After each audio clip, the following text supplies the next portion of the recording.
Cancer मुख्य रूप से क्या है? यह बाहर से आया हुआ रोग नहीं है। यह हमारे शरीर में हमारे द्वारा ही उत्पन्न होता है। जिसे हम कैंसर कोशिकाएं कहते हैं, वो तो सभी के शरीर में होती हैं। आपके शरीर में भी कैंसर कोशिकाएं हैं।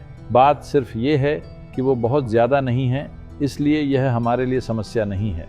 एक सामान्य कोशिका को जितना खाना चाहिए, उसकी तुलना में कैंसर कोशिका को 50 गुना ज़्यादा खाना चाहिए। ये समाज में एक अपराधी की तरह है, जिसकी चाहत ज़्यादा खाने की है, वह 50 गुना ज़्यादा खाता है।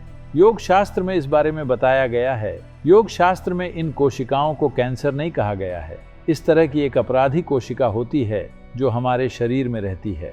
भीतर रहने वाले इस अपराधी के खिलाफ हमें क्या करना चाहिए? कभी कभी बिना खाए रहने से, उपवास करने से, थोड़े समय के लिए भूखा रहने से ये कोशिकाएं मर जाती हैं।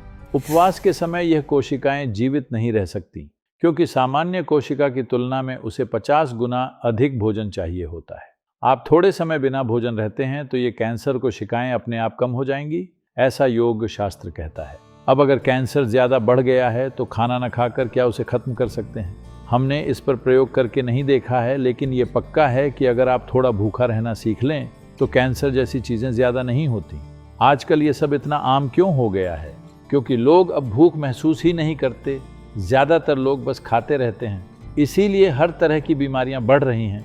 बिना जागरूकता के कुछ भी करते रहते हैं। इसीलिए हमारी परंपरा में एकादशी जैसे उपवास रखे गए हैं। एक दिन खाना नहीं खाना है, लेकिन अब वो भी ब्रेकफास्ट बन गया है।